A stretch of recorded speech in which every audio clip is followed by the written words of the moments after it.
Right. ఒకసారి MLC కవితకి సంబంధించి supreme court విచారణ నేపథ్యంలోనే కొంత ఊరట దక్కింది అని చెప్పుకోవచ్చు. కవిత చేసిన పిటిషన్కి సంబంధించి సానుకూలంగా కూడా ఒక స్పందన వచ్చిందంటూ తెలుస్తోంది. దీనికి సంబంధించిన పూర్తి డీటెయిల్స్ అందించేందుకు మా బ్యూరో చీఫ్ కృష్ణమూర్తి అందుబాటులో ఉన్నారు. Krishnamurthy. Thank you Pranay. MLC Kavitha సుప్రీంకోర్టులో వేసినటువంటి పిటిషన్, ఈడీ విచారణపై సుప్రీంకోర్టులో వేసిన పిటిషన్ పై ఈరోజు విచారణ జరిగింది. ఈ విచారణలో కవితకు ఎదురు దెబ్బ తగిలిందని మనం చెప్పుకోవచ్చు. కారణం ఏంటంటే తనను ఈడీ విచారణను తప్పించాలి, ఈడీ విచారణ జరపాలనుకుంటే తన ఇంటికి వచ్చి ఈడీ విచారణ జరుపుకోవాలి. తను ఈడీ ఆఫీస్కి వెళ్ళడం అనేది చట్ట నిబంధనలకు వ్యతిరేకం అని కోర్టులో పిటిషన్ వేసిన కవిత ఈ రకంగా ఈడీని ఆదేశించాలని కోర్టును అభ్యర్థించారు. అయితే ఈ రోజు విచారణ జరిపినటువంటి సుప్రీంకోర్టు ఆ విషయాన్ని ఏమాత్రం పట్టించుకోలేదు. కవిత పేర్కొన్న అంశాలను పట్టించుకోకుండా అసలుకు ఈడీకి ప్రత్యేకమైన అధికారాలు ఉన్నాయి, అది కూడా ఒక చట్టబద్ధమైన సంస్థ కాబట్టి ఆ మనీ లాండరింగ్ కేసులో ఈడీ ఎవరినైనా విచారించవచ్చు, ఎక్కడైనా విచారించవచ్చు, ఎప్పుడైనా విచారించవచ్చు అనే విషయాన్ని స్పష్టం చేసింది. అయితే కవిత ఏదైతే పేర్కొన్నారో తనకు మినహాయింపు ఇవ్వాలి, తాను మహిళను కాబట్టి మినహాయింపు ఇవ్వాలి, ఇంట్లోనే చేయాలి అనే విషయాన్ని ఏదైతే పేర్కొన్నారో ఆ విషయాన్ని అసలు కోర్టు పట్టించుకోలేదు. కోర్టు ఆ విషయాన్ని కూడా ప్రస్తావించలేదు. ఈ సందర్భంగా కవిత తరఫున వాదించినటువంటి కపిల్ సిబాల్, సుప్రీంకోర్టు సీనియర్ న్యాయవాది కపిల్ సిబాల్ వాదిస్తూ గతంలో వచ్చినటువంటి తీర్పులను నళిని చిదంబరం దీనికి సంబంధించిన విషయాన్ని కొన్ని పేర్కొన్నారు. అయినప్పటికీ సుప్రీంకోర్టు అవన్నిటిని పట్టించుకోలేదు. అంటే ఆ కేసులు వేరు, ఈ కేసులు వేరు అంటట్టుగా సుప్రీంకోర్టు భావించినట్టుగా మనకు అర్థమవుతా ఉన్నది. మొత్తంగా చూస్తే కవిత ఏదైతే ఈడీ విచారణ నుంచి తప్పించుకోవాలని సుప్రీంకోర్టును మెట్లెక్కారో ఆమె ఆమె వేసినటువంటి పిటిషన్ ను కొంత నిరర్థకంగా మారిందని మనం ఇక్కడ చెప్పుకోవచ్చు. ముఖ్యంగా మరో విషయం ఏంటంటే కవితను ఇప్పటి వరకు 3 దఫాలుగా ఈడీ విచారించింది. దాదాపు 34 గంటల పాటు విచారించడం మనకు తెలుస్తాం.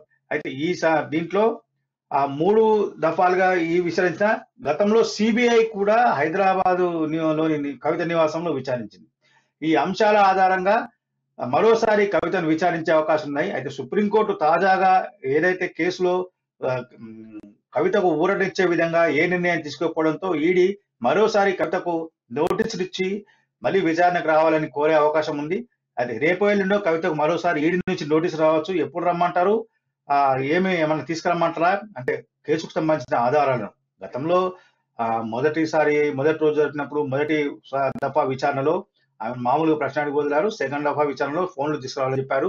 మొదటి దఫా విషయంలో ఆమె సెల్ ఫోన్ ఇంటికి వెళ్ళి ఈడీ వాళ్ళ ఇంటికి వెళ్ళి కవిత విచారణ ఈడీ ఆఫీస్ లో విచారణప్పుడే ఆమె ఢిల్లీలో ఆమె నివాసానికి వెళ్ళి ఆ ఫోన్ తీసుకొచ్చి వాళ్ళు సీజ్ చేసినట్టు తెలుస్తా ఉంది. రెండోసారి మాత్రం మీరు గతంలో వాడిన ఫోన్లు ఏవైతే అయినా అవన్నీ కావాలని చెప్పారు. కవిత మూడో రోజు వెళ్ళినప్పుడు మాత్రం కవిత ఆ ఫోన్లను తీసుకున్నట్టుగా మీడియాకు బహిరంగంగా ప్రదర్శించి ఈడీ కార్యాలయానికి వెళ్ళారు. అంటే కవిత ఇచ్చినటువంటి ఫోన్లను ఎఫ్ఎస్ఎల్ ద్వారా కానీ మిగతా విషయం డీకోడ్ చేస్తున్నటువంటి అధికారులు వాళ్ళు సమాచారం సేకరిస్తున్నట్టు తెలుస్తూ ఉంది. అయితే ఈడీ ఛార్జ్ షీట్ దాఖలు చేసినప్పుడు కూడా కవిత చాలా ఫోన్లు వాడారు, అవన్నీ కూడా డిస్మెంటల్ అయ్యాయి అని చెప్పేసి పేర్కొన్నారు. అయితే అవన్నీ తప్పంటూ ఈ కవిత 3వ రోజు విచారణ వెళ్ళినప్పుడు ఈడీని తప్పుపడుతూ వెళ్ళారు. అక్కడ లేఖ కూడా రాశారు ఈడీ డైరెక్టర్ కూడా. అయితే ఈ నేపథ్యంలో ఈడీ కవిత ఫోన్ సేకరిస్తున్న సమాచారం ఆధారంగా వచ్చే సమాచారంతో మరికొన్ని ప్రశ్నలు చేసే అవకాశం ఉంది. ఈ ప్రశ్నకు సమాధానం చెప్పుకోవాల్సిన అవసరం ఉంది. దీని కొరకే కవితను మరోసారి అంటే 4వసారి విచారణకు ఈడీ పిలుస్తారని తెలుస్తా ఉన్నాయి. అంటే సుప్రీంకోర్టులో కేసు అంటే కవిత వేసిన పిటిషన్ పెండింగ్ ఉన్న నేపథ్యంలో కొంత ఈడీ ఆచితూచి స్పందిస్తున్నది నిన్నటి వరకు ఈ రోజు వరకు అని చెప్పేసి మనకు తెలుస్తా ఉన్నది. ఇప్పుడు సుప్రీంకోర్టు తాజాగా ఇచ్చింది 3 వారాల తర్వాత మళ్ళీ కేసు పిటిషన్ మీద విచారిస్తామని చెప్పి ధర్మాసనం పేర్కొనేది. అంటే 3 వారాల లోపల ఈడీ కవితను ఎన్నిసార్లైనా ప్రశ్నించవచ్చు, ఎంత సమాచారం అయినా అంటే వాళ్ళకున్న అనుమానాన్ని నివృత్తి చేసుకు ఎంత సమాచారం అయినా వాళ్ళు సేకరించేందుకు అవకాశం ఉంది. అంటే ఈ కవిత సహకరిస్తే వాళ్ళు తమ దగ్గర ఉన్నటువంటి కొన్ని అనుమానాలను, కొన్ని ఆధారాలను కవిత ముందు ప్రస్తావించి వాటికి సంబంధించినటువంటి వివరాలను సేకరించేందుకు ఈడీ సన్నద్ధమవుతుండగా మనకు తెలుస్తా ఉంది ప్రణయ్.